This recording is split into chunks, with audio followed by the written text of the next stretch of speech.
কার্যক্ষমতার শক্তি তার প্রথম পার্টটা আমরা আগের ভিডিওতে করেছি, যেখানে আমরা কার্য, বলের দ্বারা কার্য, বলের বিরুদ্ধে কার্য, কার্যহীন বল, ধনাত্মক কার্য, ঋণাত্মক কার্য এবং কার্য সম্পর্কে কিছু গাণিতিক সমস্যা আলোচনা করেছিলাম। ক্ষমতা নিয়েও আলোচনা হয়েছিল, ক্ষমতা কী, তার একক, মাত্রা, ক্ষমতা সমান বল ইন্টু বেগ, এই ব্যাপারগুলো আমরা আগের ভিডিওতে আলোচনা করেছি। আচ্ছা, আজকে প্রথমেই আমরা ক্ষমতার সম্পর্কে বা ক্ষমতার সঙ্গে সম্পর্কিত বেশ কিছু গাণিতিক সমস্যা নিয়ে আলোচনা করব। গাণিতিক সমস্যাগুলো খুব কঠিন ব্যাপার কিছু নয়। ক্ষমতা মানে তোমাকে মনে রাখতে হবে যে কার্য বাই সময়, আর কার্য বেশিরভাগ ক্ষেত্রেই তুমি দেখবে বল ইন্টু সরণ যেমন হবে, বল ইন্টু সরণ না হলেও অনেক সময় শক্তির পরিবর্তন দিয়েও আমরা কার্যকে মেজার করতে পারি। আচ্ছা, দেখা যাক কীরকম প্রবলেম আছে, আমরা একটা করে করে ফেলি।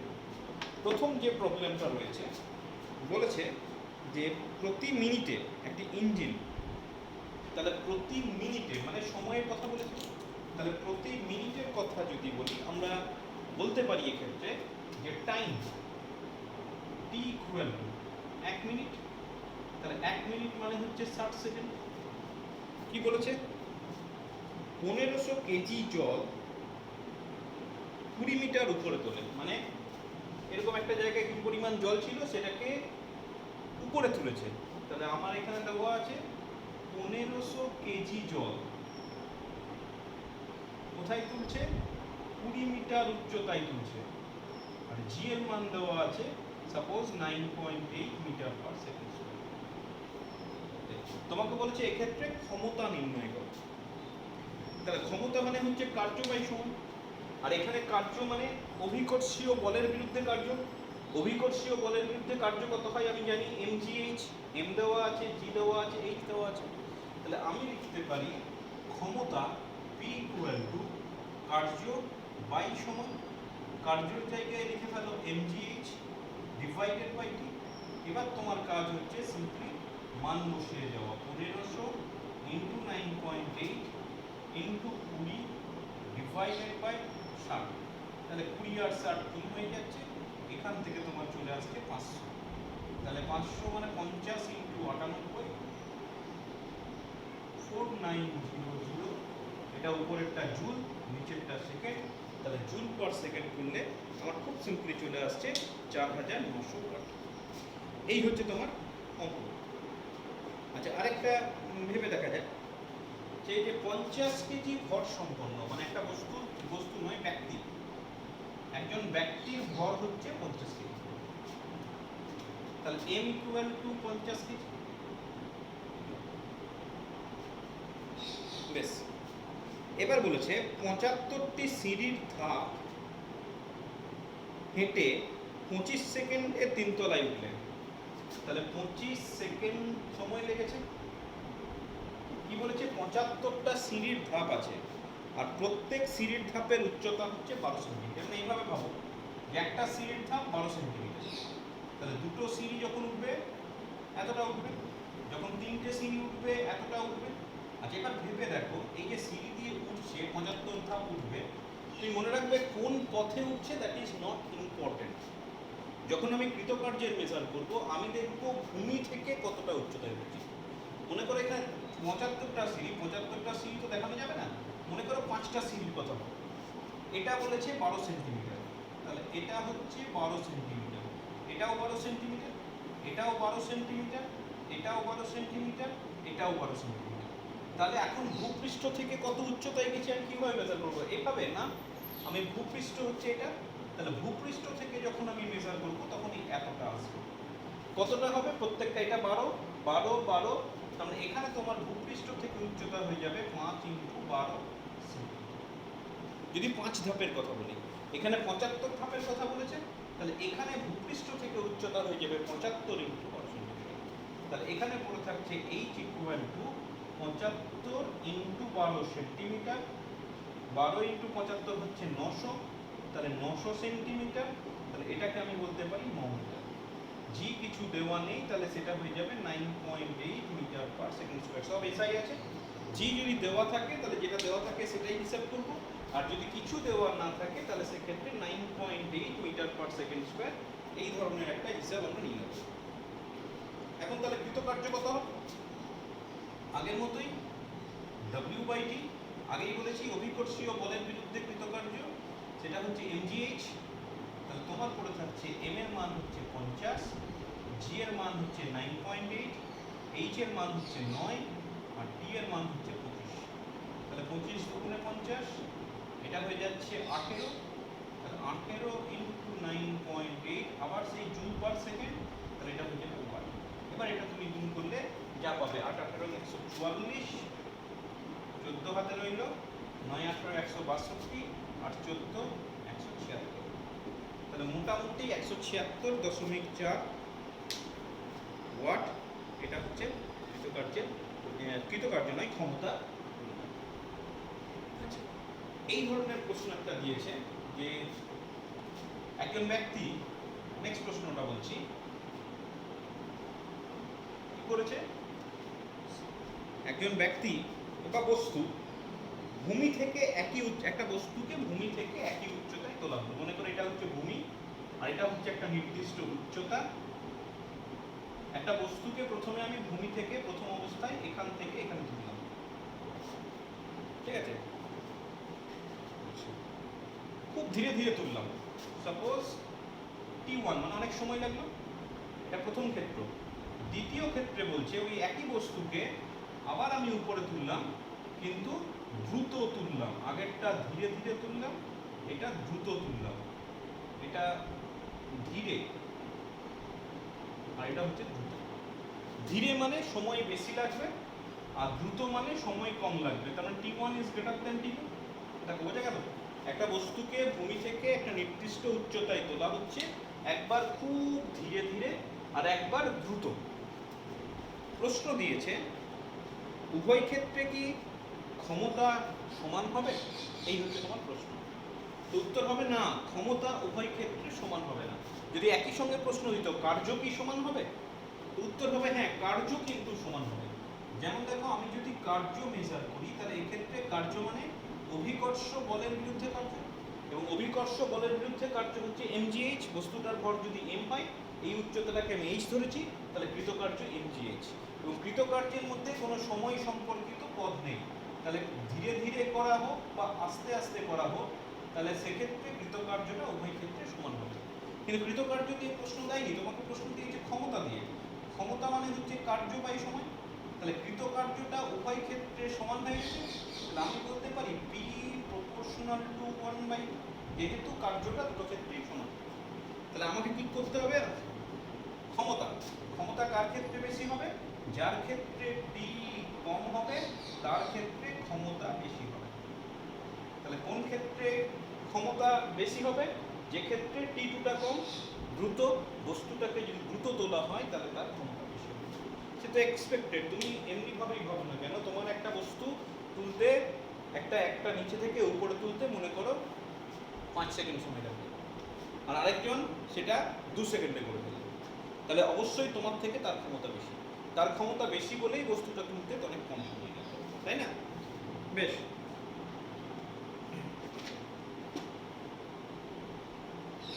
আচ্ছা নেক্সট একটা অঙ্ক করা যাক। বলছে একটা গাড়ি আছে, গাড়িটার উপর 20 নিউটন বল প্রয়োগ করা হয়। একটা গাড়ির উপর 20 নিউটন বল প্রয়োগ করা হয় এবং 20 নিউটন বল প্রয়োগ করার ফলে গাড়িটি 36 কিলোমিটার পার ঘন্টা বেগে গতিশীল। 36 কিলোমিটার পার ঘন্টা। তাহলে প্রথমেই কিলোমিটার পার ঘন্টাকে মিটার পার সেকেন্ডে কনভার্ট করব। নতুন নয়, কিলোমিটার পার ঘন্টা মিটার পার সেকেন্ড কি করতে হয়? 5-এর 18 দিয়ে গুণ করতে হয়। তাহলে এটা হয়ে যাবে 10 মিটার পার সেকেন্ড। তাহলে গাড়িটা 10 মিটার পার সেকেন্ড বেগে গতিশীল হবে। প্রশ্ন দিয়েছে গাড়িটির ক্ষমতা কত, মানে 20 নিউটন বলের প্রভাবে 10 মিটার পার সেকেন্ড বেগে গতিশীল। তো গাড়িটির ক্ষমতা কি হবে? ক্ষমতার একটা এক্সপ্রেশন ছিল ফোর্স ইনটু ভেলোসিটি। তাহলে এক্ষেত্রে পড়ে থাকবে 20 ইনটু 10, সবই এসআই পদ্ধতি। তাহলে এটা হয়ে যাবে 200 জুল পার সেকেন্ড, আর জুল পার সেকেন্ড মানে হচ্ছে ওয়াট। ঠিক আছে, তাহলে গাড়িটির ক্ষমতা হয়ে গেল 200 ওয়াট। আচ্ছা নেক্সট আরেকটা অঙ্ক করব। বলছে একটা পাম্পের সাহায্যে 20 মিটার উচ্চতায় জল তোলা হচ্ছে। পাম্প জানো, তোমাদের ধারণা আছে যে জল যদি বাড়ির দোতলায় বা 5 তলায় তুলতে হয় তাহলে পাম্প লাগে, পাম্পের সাহায্যে জলটাকে তুলে দেওয়া হয়। তাহলে এটা বলছে একটা পাম্পের সাহায্যে 20 মিটার উচ্চতায় জল তোলা হচ্ছে। প্রতি মিনিটে 600 কেজি জল, তাহলে 600 কেজি জল প্রতি মিনিটে তোলা হচ্ছে। প্রতি মিনিট মানে 60 সেকেন্ড। তাহলে যে তথ্যগুলো দেওয়া আছে সেটা হচ্ছে এইগুলো। আচ্ছা এবার বলছে যদি পাম্পের কর্মদক্ষতা 80% হয় তাহলে পাম্পটির প্রকৃত ক্ষমতা কত? বলেছে এফিশিয়েন্সি, কি বলেছে? এফিশিয়েন্সি হচ্ছে 80%, আর জি এর মান দেওয়া আছে কিন্তু দেওয়া নেই, মানে 9.8 মিটার পার সেকেন্ড। তাহলে পাম্পটির ক্ষমতা কত? তাহলে প্রথমত ভাবো যে পাম্পটির ক্ষমতা 80% বলছে, মানে কি পাম্পটার অ্যাকচুয়াল যা ক্ষমতা তার 80% হচ্ছে এফিশিয়েন্ট। তার মানে 80% প্রয়োগ করে জলটাকে ভূমি থেকে 20 মিটার উচ্চতায় তুলতে, মানে সব ক্ষমতাটা সেই জল তোলার জন্য কাজে লাগাচ্ছে না, অন্য কোনো জায়গায় তার শক্তিটা নষ্ট হচ্ছে। এবং কতটা জল তোলার জন্য ব্যবহৃত হচ্ছে? 80%। তাহলে আমি প্রথমে ধরে নেবো যে ধরি পাম্পটির ক্ষমতা পি ওয়াট, ওয়াট মানে জুল পার সেকেন্ড। তাহলে আমি বলতে পারি কার্যকর ক্ষমতা, মানে যে ক্ষমতা প্রয়োগ করে জলটা তোলা হয়েছে, এফিসিয়েন্ট কার্যকর ক্ষমতা হয়ে যাবে। আমি সেটাকে যদি P1 নাম দিই, সেটা কি বলেছে? 80%। 80% মানে 80/100। তাহলে এটা পড়ে থাকছে 4P/5। ঠিক আছে, তাহলে এফিসিয়েন্ট যে পরিমাণ দিয়ে তো জলটা তুললো সেটা হচ্ছে 4P/5। ঠিক, বেশ। এবার কি বলছে? 4P/5 হয়ে গেল। এবার তোমার কি হচ্ছে যে তুমি বলতে পারো যে এবার ক্ষমতাটা বের করে ফেলো। তুমি বলতে পারো যে জল তোলার জন্য যে ক্ষমতাটা লাগছে P1 mgh/t। তাহলে m হচ্ছে তোমার 600, g হচ্ছে 9.8, t হচ্ছে 60, সরি mgh, h হচ্ছে 20 ডিভাইডেড বাই 60। তাহলে এখানে প্রথমেই 10 হয়ে যাচ্ছে, তাহলে 98 ইন্টু 20 196। তাহলে এটা হচ্ছে ওয়াট। ঠিক আছে, তাহলে এটা যদি তোমার ওয়াট হয় তাহলে ওখান থেকে আমি পেয়ে যাচ্ছি এটাও ওয়াট, এই যে এটা ওয়াট ধরেছি। তাহলে আমার পড়ে থাকবে 4P/5 ইকুয়াল টু 1960। তাহলে এখান থেকে P এর মান আমি খুব সহজে বের করে দিতে পারি। কত হবে? 4 দিয়ে যদি কাটি 4 4 16, 4 9 36, তাহলে 5 0 0 5 9 45, মোটামুটি 2450 ওয়াট। তুমি চাইলে এটাকে 2.45 কিলোওয়াট এইভাবেও প্রকাশ করতে পারো। তাহলে আমার হয়ে গেল পাম্পটির ক্ষমতা 2.45 কিলোওয়াট। বুঝলে, মোটামুটি এই ধরনের অঙ্ক তোমাদের আসে। আচ্ছা আমি পরবর্তী আলোচনায় চলে যাচ্ছি। কার্যক্ষমতা নিয়ে আলোচনা হয়েছে, এবার হচ্ছে শক্তি। কাকে বলা হয় শক্তি? কার্য করার সামর্থ্যকে, মানে সবার সামর্থ্য সমান হয় না, যে যত বেশি কাজ করতে পারে তাকে তার শক্তি তত বেশি, যার কাজ করার ক্ষমতা কম তার শক্তি কম। এই হচ্ছে তোমার মূল কথা। তাহলে শক্তিটাও কিন্তু কার্য দিয়েই মেজার করা হয়। তাহলে সেক্ষেত্রে শক্তিরও কিন্তু একই একক হবে, অর্থাৎ সিজিএস পদ্ধতিতে আর, এসআই পদ্ধতিতে জুল, মাত্রা যদি ক্যালকুলেশন করো mL²T⁻²। সুতরাং কার্য আর শক্তির মধ্যে বেসিক্যালি কোনো পার্থক্য নেই। কার্য করলে তবেই শক্তি আসে, বা শক্তি থাকলে তবেই কার্য করা যায়। বুঝছেন? আচ্ছা এবার বলে রাখি যে আমাদের পৃথিবীতে শক্তিকে মোটামুটি 8টা উপায়ে প্রকাশ করা যায়, মানে 8টা রকমের শক্তি আমরা পেয়ে থাকি। যেমন আমি তোমাকে বলে রাখি, যেমন হচ্ছে যান্ত্রিক শক্তি, পরে আলোচনা করছি যান্ত্রিক শক্তি নিয়ে ডিটেলস আলোচনা আছে। বাকিগুলো বলি। যান্ত্রিক শক্তি ছাড়াও তোমার আছে আলোক শক্তি, তোমার আছে তাপ শক্তি, যান্ত্রিক শক্তি, আলোক শক্তি, তাপ শক্তি। তারপর আছে তোমার শব্দ শক্তি। ঠিক, শব্দ শক্তি হয়ে গেল। তারপরে তোমার পড়ে থাকছে চৌম্বক শক্তি, তড়িৎ শক্তি, রাসায়নিক শক্তি, পারমাণবিক শক্তি। এই মোটামুটি 8 ধরনের ফর্মে শক্তিকে আমরা পেতে পারি। ঠিক আছে, আবার বলছি যান্ত্রিক শক্তি, তাপ শক্তি, আলোক শক্তি, শব্দ শক্তি, 4টা হলো। এছাড়া আছে তড়িৎ শক্তি, চৌম্বক শক্তি, রাসায়নিক শক্তি, পারমাণবিক শক্তি, টোটাল 8 প্রকার। তো আমার এখানে আলোচনার মূল বিষয়বস্তু হচ্ছে শুধুমাত্র যান্ত্রিক শক্তি। বাকিগুলো পরবর্তীকালে কোনো না কোনো সময় আমরা আলোচনা করে থাকবো। যান্ত্রিক শক্তি বা মেকানিক্যাল এনার্জি কাকে বলা হয়? যান্ত্রিক শক্তি। তুমি মনে রাখবে যান্ত্রিক শক্তি বলতে বোঝাচ্ছে যে কোনো বস্তু যদি তার আকৃতি বা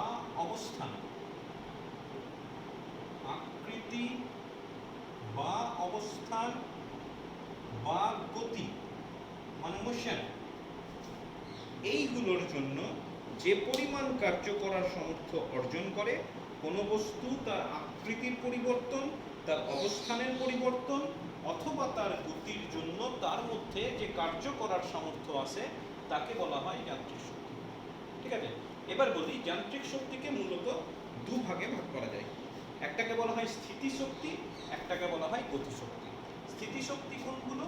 যদি আকৃতি বা অবস্থান পরিবর্তনের জন্য কার্য করার সামর্থ্য আছে বা যে সামর্থ্য আছে তাকে বলা হয় স্থিতিশক্তি। গতিশক্তি আমরা পরবর্তীকালে আলোচনা করছি, প্রথমে স্থিতিশক্তি আলোচনা করব।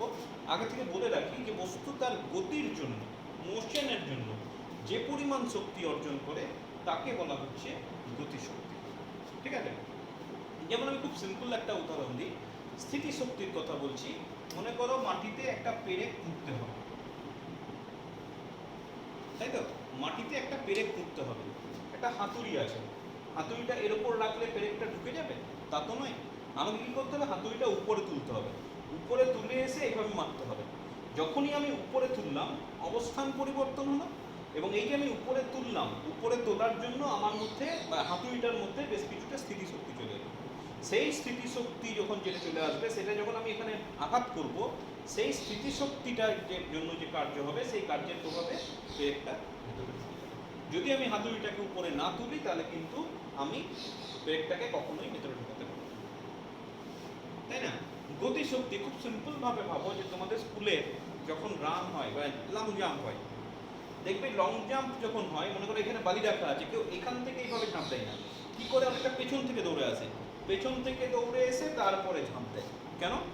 তার কারণ হচ্ছে পেছন থেকে দৌড়ে এসে যদি ঝাঁপ দেয় তখন তার মধ্যে কিছু পরিমাণ গতিশক্তি চলে আসে, সেই গতিশক্তির প্রভাবে সে আরো বেশি দূরত্বে জাম্প করতে পারে। বা ক্রিকেট খেলার সময় দেখবে যারা জোরে বোলার হয় তারা সবসময় অনেকটা পেছন থেকে দৌড়ে আসে বা বেশি পেছন থেকে দৌড়ে আসে। তার কারণ হচ্ছে এই পেছন থেকে দৌড়ে আসছে, তার জন্য সে কিছু পরিমাণ গতিশক্তি সংগ্রহ করছে, সেই গতিশক্তিটাকে সে ব্যবহার করছে বলটাকে করার জন্য। বেশ, তাহলে প্রথমে আলোচনা করবো আমরা স্থিতিশক্তি। আর একটু ডিটেলস, স্থিতিশক্তি ব্যাপারটা কি? যে কোনো বস্তু তার অবস্থান বা আকৃতি পরিবর্তনের জন্য যে কার্য করার সামর্থ্য অর্জন করে তাকে বলা হচ্ছে স্থিতিশক্তি। এবার দেখো, আকৃতি পরিবর্তনের জন্য হতে পারে, আবার অবস্থান পরিবর্তনের জন্য হতে পারে। তো বলে রাখি, অবস্থান পরিবর্তনের জন্য এটাকেও আবার দুভাগে ভাগ করা যায়। অবস্থান পরিবর্তনের জন্য যেটা স্থিতিশক্তি সেটাকে বলা হয় অভিকর্ষীয় স্থিতিশক্তি, আর এটাকে আকৃতি পরিবর্তনের জন্য যে স্থিতিশক্তি তাকে বলা হয় স্থিতিস্থাপক স্থিতিশক্তি। অভিকর্ষীয় স্থিতিশক্তির মানে কি? যে আমি একটা বস্তুকে ভূমি থেকে উপরে তুললাম, সাপোজ ভূমিতে ছিল, তুমি কি করলে? বস্তুটাকে ভূমি থেকে উপরে তুলে দিলে, তার মানে কি? তার অবস্থানটা পাল্টালো। এই যে অবস্থানটা পাল্টালো এখান থেকে এখানে যাবার জন্য ওর স্থিতিশক্তি কিন্তু, ও কিন্তু বেশ কিছুটা পরিমাণ কাজ করার সামর্থ্য অর্জন করবে, এবং যে পরিমাণ সামর্থ্য অর্জন করলো সেটাকে বলা হয় অভিকর্ষীয় স্থিতিশক্তি। উদাহরণ দিলাম, এই হাতুড়ি দিয়ে আঘাত করা, অথবা তুমি এখন বর্ষাকাল আরো ভালো বুঝতে পারবে যে বাঁধ, যদি মাইথনে যাও বাঁধ দেখবে একদিকে প্রচুর জল, একদিকে জল কম, এখন অতটা পার্থক্য বোঝা যায় না। কি করা হয়? জলটাকে আটকে রাখা হয়। তবে জলটা যখন আটকে রাখা হয়, মনে করো এটা বাঁধ দেওয়া আছে, অন্য সময় গেলে আরো পরিষ্কার বোঝা যায়, দেখবে একদিকে জল বেশি একদিকে জল কম, মানে এদিক থেকে যে জলটা আসছিল সেই জলটাকে আটকে দিয়েছে। এবার যখন তোমার এই গেটগুলো খোলা হয় তখন কি করা হয়? সেই জলটা প্রবল বেগে বেরিয়ে যাওয়ার চেষ্টা করে। কেন প্রবল বেগে হয়? তার কারণ হচ্ছে যখনই আমি উচ্চতাটাকে বাড়িয়ে দিলাম তার স্থিতিশক্তি বেড়ে গেল। সেই স্থিতিশক্তি, সেটা অভিকর্ষীয়, সেই স্থিতিশক্তিটাকে কাজে লাগিয়ে কি হয়? সে একটা বাড়তি গতি পায়, এবং যখন সে প্রবল বেগে ওই গেটগুলো দিয়ে গতি হয় সেখানে টারবাইন ঘোরানো হয় এবং সেই টারবাইন ঘুরিয়ে শক্তি সঞ্চয় করা হয় বা বলতে পারো তাপশক্তি বা বৈদ্যুতিক শক্তি উৎপাদন করা যায়, সেটাকে বলা হয় জল বিদ্যুৎ শক্তি, তাই না? আচ্ছা, আকৃতির কথা বলি, আকৃতির কথা, যেটা স্প্রিং ঘড়ির ভেতর, আগেকার ঘড়িতে দম দেওয়া হতো, দম দেওয়া হতো মানে কি অ্যাকচুয়ালি ভেতরে একটা স্প্রিং থাকে। তুমি যদি তুমি খেয়াল করেছো, যদি অনেক পুরোনো দিনের, তাহলে দেখবে একটা সুইচ থাকতো, সেটাকে ঘুরিয়ে যেত। কেন ঘুরিয়ে যেতে হতো? তার কারণ যত তুমি ঘোরাবে ভেতরে একটা স্প্রিং থাকতো, স্প্রিংটা আস্তে আস্তে আস্তে আস্তে ছোট হয়ে যেত। এবার তুমি ছেড়ে দিলে স্প্রিংটা স্বাভাবিক ধর্মের জন্য আস্তে আস্তে আস্তে আস্তে আবার বড় হতে চেষ্টা করতো। এই যে স্বাভাবিক ধর্মের জন্য বড় হতে চেষ্টা করছে, তো তার প্রভাবে কাঁটাটা ঘুরতো সারাদিন ধরে, বোঝা গেছে? অথবা তুমি এমনি ভাবো না যে যারা ব্যায়াম করে, যারা ব্যায়াম করে মানে কি, যত বেশি ব্যায়াম করছে কৃতকার্য করছে, সেই কৃতকার্যটা তার পেশির মধ্যে সঞ্চিত হচ্ছে, এবং দেখবে যারা যত ব্যায়াম করে তারা তত বেশি শক্তিশালী হয়, তাই না? তার মানে সেক্ষেত্রে তুমি কৃতকার্য করে তোমার শরীরের আকারটাকে এমনভাবে চেঞ্জ করছো যাতে তোমার শক্তি অনেক বেশি বেড়ে যায়, ঠিক আছে? আচ্ছা, অভিকর্ষীয় স্থিতিশক্তি, এটার মান হয়ে যাবে mgh। কেন? এটা হচ্ছে তোমার বল আর এটা হচ্ছে তোমার সরণ। তুমি এই উচ্চতায় তুলছো কার বিরুদ্ধে? অভিকর্ষ বলের বিরুদ্ধে। অভিকর্ষ বল কত? mg। তাহলে অভিকর্ষীয় স্থিতিশক্তির মান হবে mgh। আর স্থিতিস্থাপক, স্থিতিস্থাপকের ক্ষেত্রে কি হবে পরে আমাদের, এখন এখানে খুব বেশি আলোচনা নেই, পরে আমরা জিনিসটা জানবো, ঠিক আছে? বেশ, তাহলে অভিকর্ষীয় স্থিতিশক্তি হলো, আর তুমি বলতে পারো যে স্থিতিস্থাপক স্থিতিশক্তি mgh। তাহলে এটাকে গ্রাফিক্যালি যদি প্লট করি, এদিকে যদি h নিই, এদিকে যদি স্থিতিশক্তি ep, p মানে হচ্ছে পোটেনশিয়াল এনার্জি, যেহেতু সরলরৈখিক সম্পর্ক, এই যে পেলাম ep equal to mg into h। তাহলে এটাকে y যদি বলি, y equal two k into x, এই যে এটাকে k বললাম, h মানে x আর ep মানে y। তাহলে দেখো দুটোই লিনিয়ার, তাহলে সেক্ষেত্রে একটা স্ট্রেট লাইন টাইপের কার্ভ হবে। বলেছিলাম দুটোই যদি লিনিয়ার টার্ম হয় x আর y, y equal to kx বা kx ইকুয়াল টু ky, তাহলে সেক্ষেত্রে গ্রাফটা হয়ে যায় সবসময় মূল বিন্দুগামী সরল। হয়েছে? তাহলে এই গেল তোমার স্থিতিশক্তি, হয়েছে?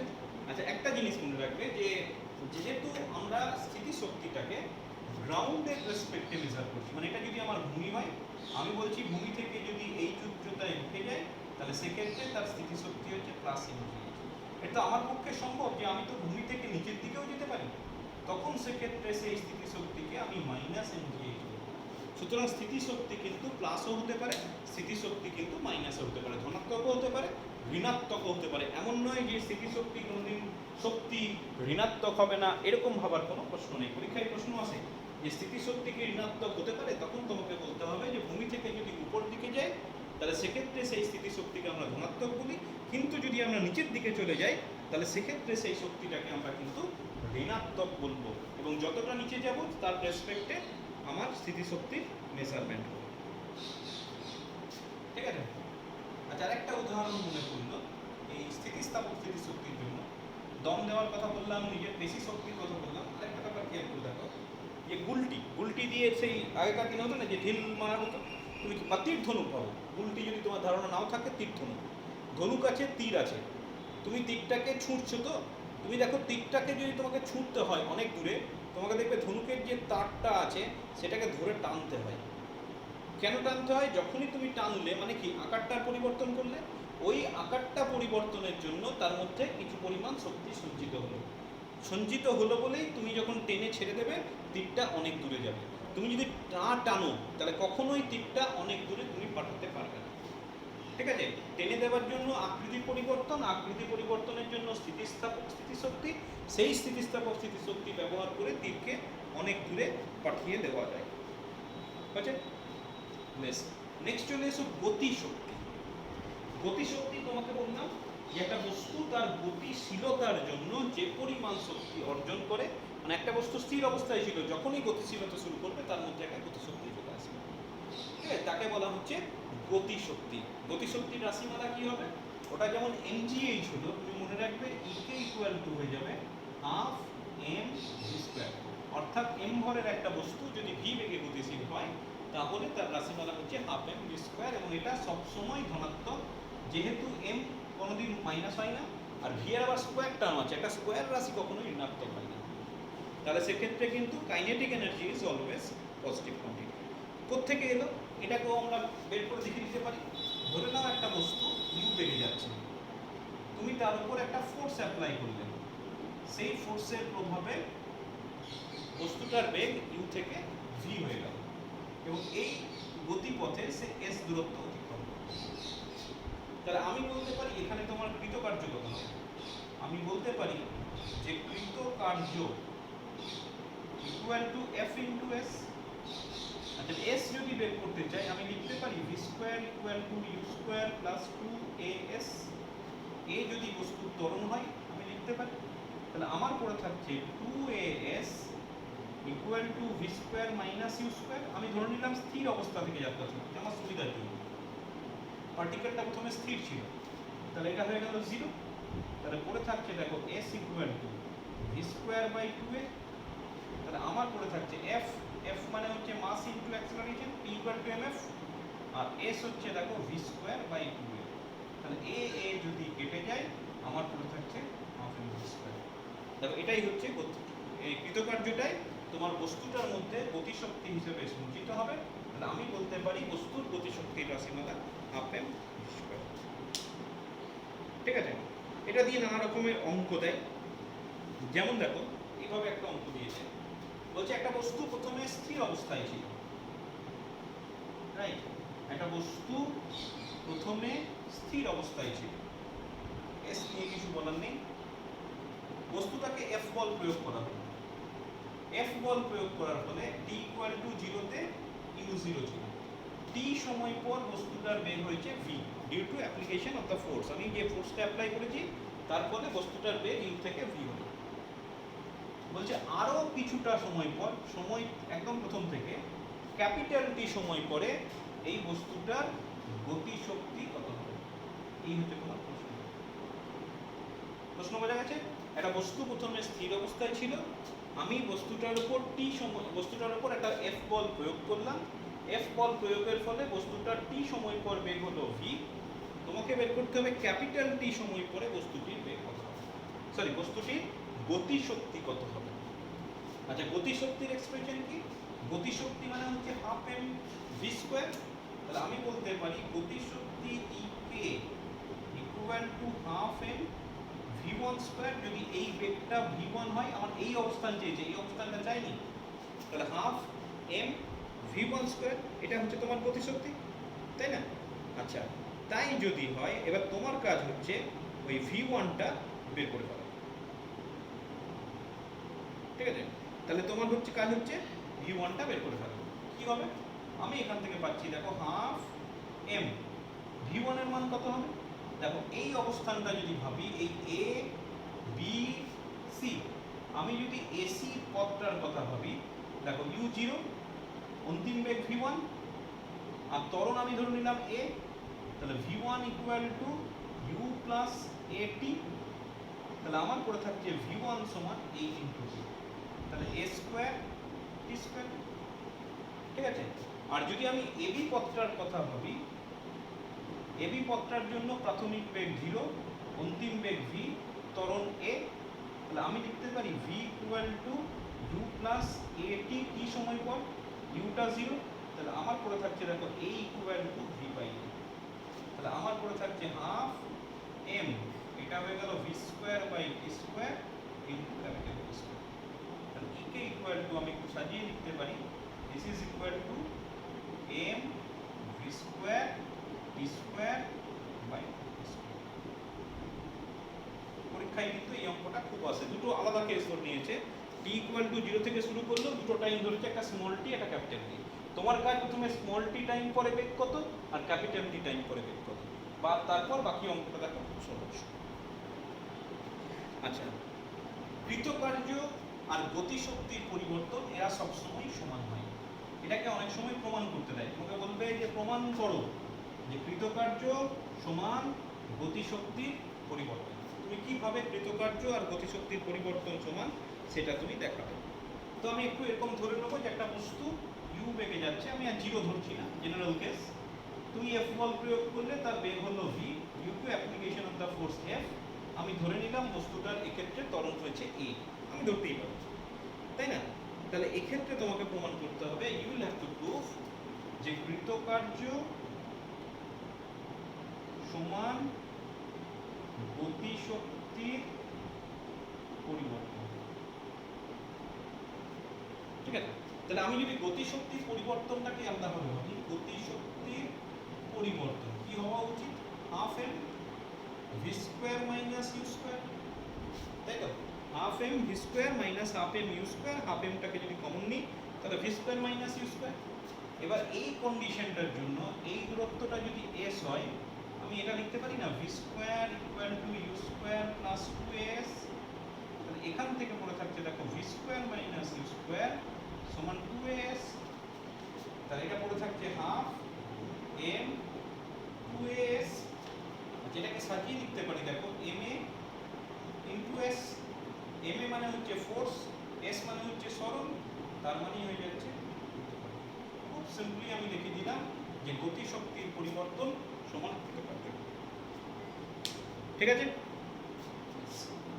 আরেকটা জিনিস দিয়ে খুব প্রশ্ন আসে যে গতিশক্তির সঙ্গে মোমেন্টাম, রৈখিক ভরবেগ, এদের মধ্যে কোরিলেট করতে বলে। কিরকম কোরিলেট করতে বলে? দেখো, আমি ধরে নিলাম ভরবেগ পি, বস্তুর ভর যদি এম হয় আর বেগ ভি হয়, তাহলে ভরবেগ হচ্ছে এম ভি, আর গতিশক্তি কত? গতিশক্তি হচ্ছে হাফ এম ভি স্কোয়ার। তাহলে এটাকে আমি এভাবে লিখতে পারি, হাফ, উপরে একটা এম দিয়ে গুণ করলাম, নিচে একটা এম দিয়ে গুণ করলাম, করতেই পারি। একটা সংখ্যার উপরে আর নিচে যদি একই সংখ্যা দিয়ে গুণ করি তাহলে সংখ্যাটা অপরিবর্তিত থাকে। আচ্ছা, এম ভি মানে হচ্ছে পি, তাহলে এটা পড়ে থাকছে দেখো p square by two m. This is very important relation. অথবা তুমি যদি পি দিয়ে বলতে চাও রুট ওভার টু এম। এই দুটো দিয়ে কিন্তু খুব প্রশ্ন আসে পরীক্ষায়। কিরকম প্রশ্ন থাকে দেখো, খুব সিম্পল একটা প্রশ্ন নিয়ে আলোচনা করছি। বলছে দুটো বস্তু যাদের ভর অসমান, এরকম দুটো বস্তুর ভরবেগ সমান। প্রশ্ন দিল গতিশক্তি কার বেশি হবে। প্রশ্ন বোঝা গেল? দুটো বস্তুর ভর অসমান, মানে একটা m1 সাপোজ একটা m2, ভর সমান নয় কিন্তু ভরবেগ সমান, তাহলে কার গতিশক্তি বেশি হবে কার কম। তো তখন সেক্ষেত্রে আমরা এটা দিয়ে শুরু করব। কি বলেছে? ভরবেগ সমান, প্রথম বস্তু দ্বিতীয় বস্তু দুটোরই ভরবেগ সমান, তার মানে ভরবেগটা ধ্রুবক। দেখো বলে দেওয়া আছে পি ইকুয়াল টু ধ্রুবক, কি লিখতে পারি ম্যাথমেটিক্যালি? যদি এখান থেকে দেখি টুটা ধ্রুবক, পি স্কোয়ারটাও ধ্রুবক, তাহলে আমি এখান থেকে বলতে পারি ই প্রপোর্শনাল টু 1/m। এই ধারণার সঙ্গে তোমরা পরিচিত, প্রপোর্শনাল টু।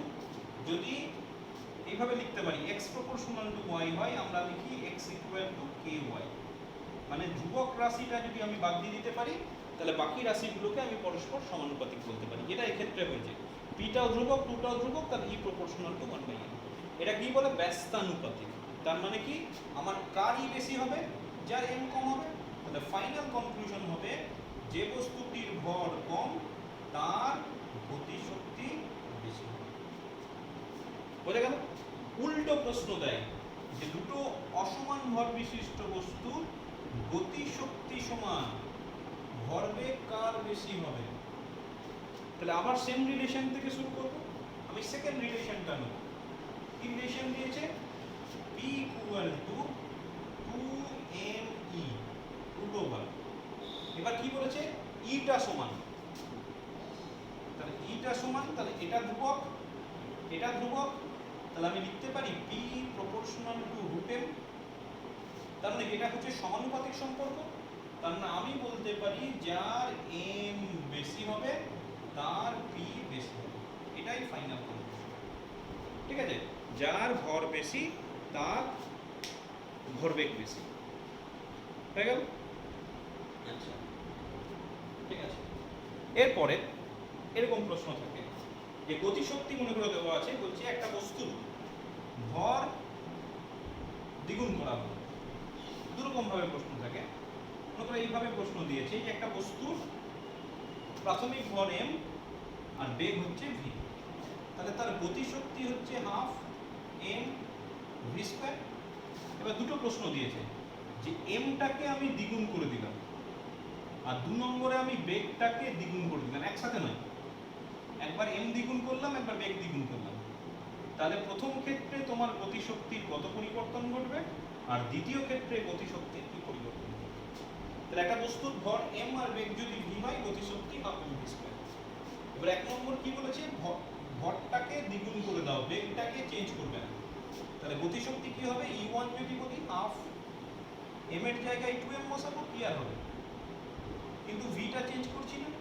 তাহলে আমি এটাকে লিখতে পারি 2 into half m v square. তার মানে পড়ে থাকছে দেখো 2ic, সোজা কথায় দ্বিগুণ হয়ে যাবে। আর 2 নম্বর কি বলেছে, বেগটাকে দ্বিগুণ করা হবে। তাহলে সেক্ষেত্রে e2 যদি বলি হাফ m থাকলো, বেগটাকে আমি দ্বিগুণ করে দিলাম, তাহলে 4 চলে এলো, এটা হয়ে যাবে 4 into half m v square. তাহলে এটা পড়ে থাকছে 4 ইনটু e, অর্থাৎ গতিশক্তি 4 গুণ হয়ে যাবে। জিনিসটা খেয়াল রেখো, ভর দ্বিগুণ করলে গতিশক্তি দ্বিগুণ হবে, কিন্তু যদি বেগ দ্বিগুণ করি তাহলে গতিশক্তি 4 গুণ। বেশ, এরপর দুটো গুরুত্বপূর্ণ আলোচনা রয়েছে, যে শক্তির নিত্যতা সূত্র। কাকে বল, কি জিনিস শক্তির নিত্যতা সূত্র, বোধহয় আগে করেছো, আবার এখানে নতুন ভাবে এসেছে শক্তির নিত্যতা সূত্র। নিত্য মানে কনস্ট্যান্ট। কি বলছে, এটার মূল কথা হচ্ছে যে শক্তিকে আমরা সৃষ্টি করতে পারি না, ধ্বংস করতে পারি না। শক্তি হচ্ছে অবিনশ্বর, এইভাবে এরকম একটা টার্ম ব্যবহার করা হয়। একে ধ্বংস করা যায় না, সৃষ্টিও করা যায় না।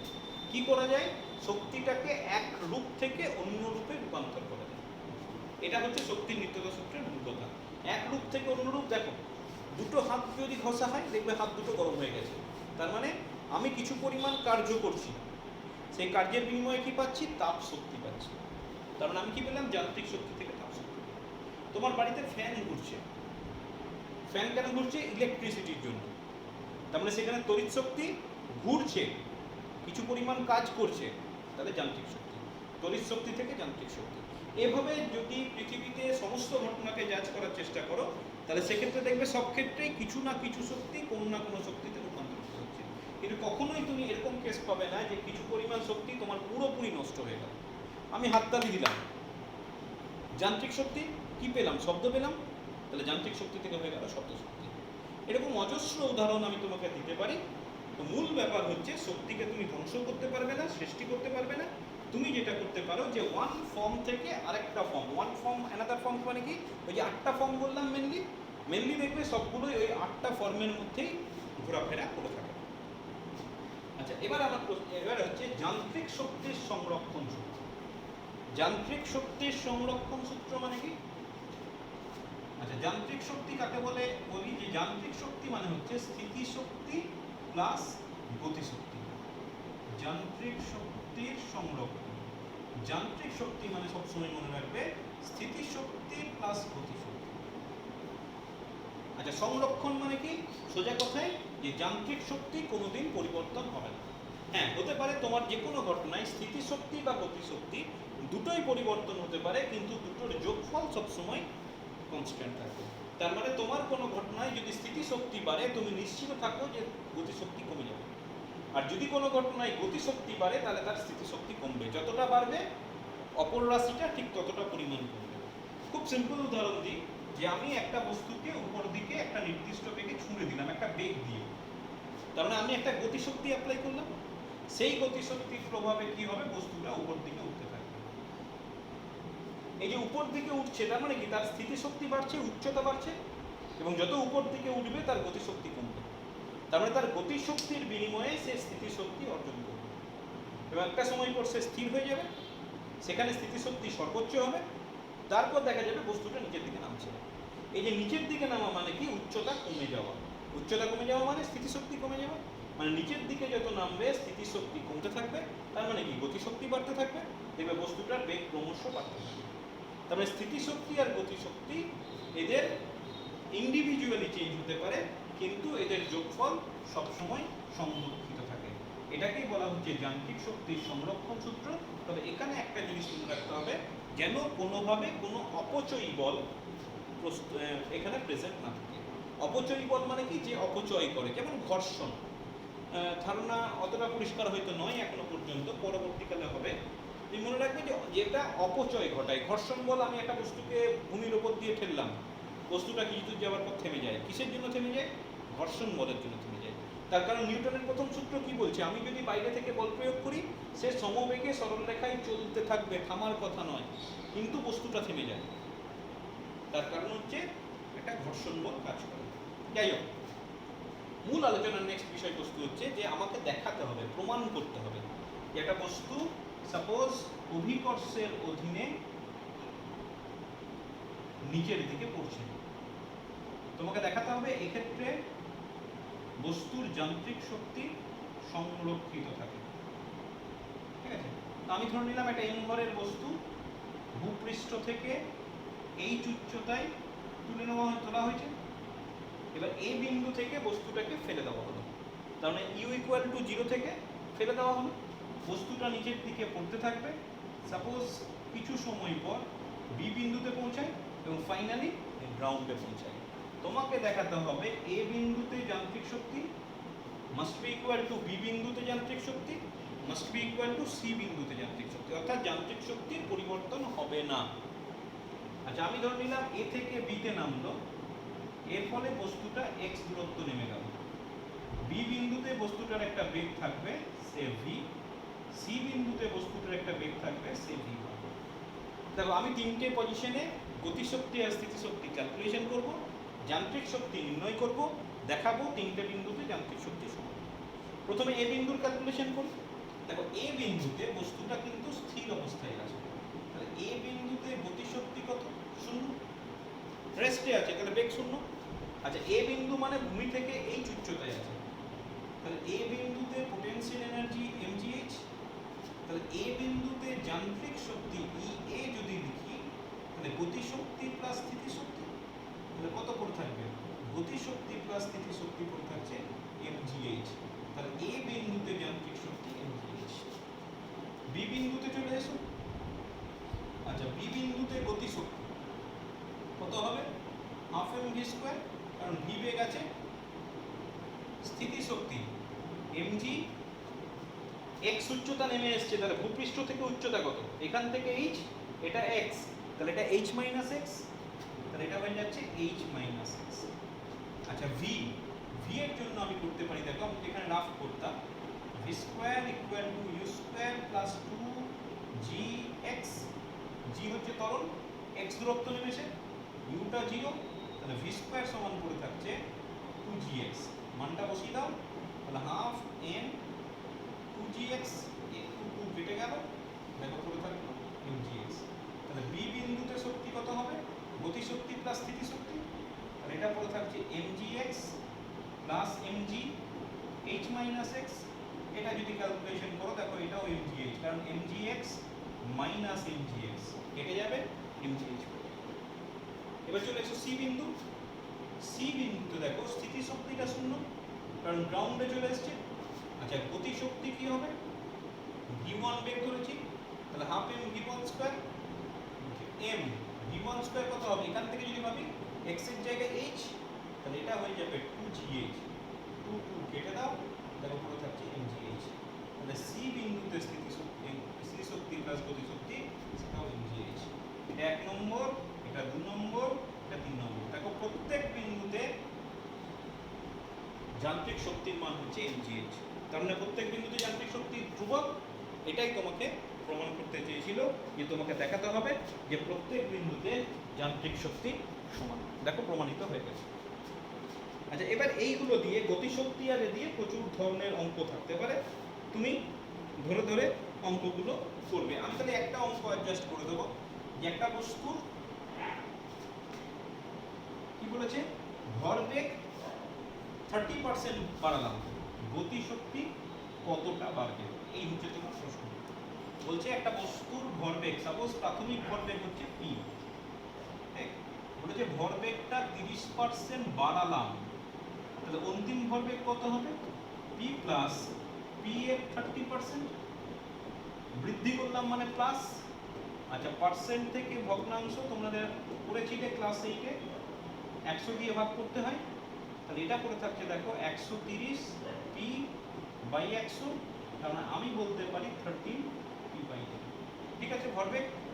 এবারে গতিশক্তি দিয়ে ভাবো, একটু আগে বললাম গতিশক্তি মানে p square by 2m, p one square by 2m, তার মানে পি স্কোয়ার বাই 2m, এটা হচ্ছে প্রাথমিক। আর অন্তিম কত হবে? P two square by 2m, মান বসিয়ে দাও, পি টু মানে হচ্ছে 13, তাহলে 169 by 100 into p square by 2m, তাহলে আমি বলতে পারি এটা হয়ে যাচ্ছে 169 বাই 100 ইন্টু E1। দেখো, ঠিক আছে। এবার বলেছে কি, তাহলে গতিশক্তির শতকরা বৃদ্ধি কত? এই জিনিসটা তোমাকে বুঝতে হবে। শতকরা বৃদ্ধি মানে কি বলতে চাই বা কি নির্ণয় করতে হবে। তুমি মনে রাখবে, যেটারই বের করতে বলবে, যেটারই শতকরা বৃদ্ধি করতে বলবে, ফর্মুলা হচ্ছে গতিশক্তির শতকরা বৃদ্ধি অন্তিম মান মাইনাস প্রাথমিক মান ডিভাইডেড বাই প্রাথমিক মান ইন্টু 100%। এটা হচ্ছে তোমার শতকরা বৃদ্ধির ফর্মুলা। অন্তিম মান মাইনাস প্রাথমিক মান ডিভাইডেড বাই প্রাথমিক মান ইন্টু 100%। তাহলে অন্তিম মান মানে অন্তিম গতিশক্তি মাইনাস প্রাথমিক গতিশক্তি ডিভাইডেড বাই প্রাথমিক গতিশক্তি ইন্টু 100। খালি মান বসিয়ে দাও। তাহলে এখান থেকে পড়ে থাকছে 169 by 100 into E1 minus E1 divided by E1 into 100। দেখো, E1 নিচে নিচে কেটে যাবে, তাহলে তোমার পড়ে থাকবে 169 বাই 100 মাইনাস 1 ইন্টু 100, যা হবে পার্সেন্টে। তাহলে এটা পড়ে থাকছে 169 মাইনাস 100 ডিভাইডেড বাই 100 ইন্টু 100, তাহলে পড়ে থাকছে তোমার 69%। ভালো করে অঙ্কটা দেখে রাখবে, অনেক ক্ষেত্রে পরীক্ষায় পড়েছে। আবার বলছি, লিখে লিখে করবে, বিশেষ করে ম্যাথমেটিক্যাল পার্টটা অবশ্যই।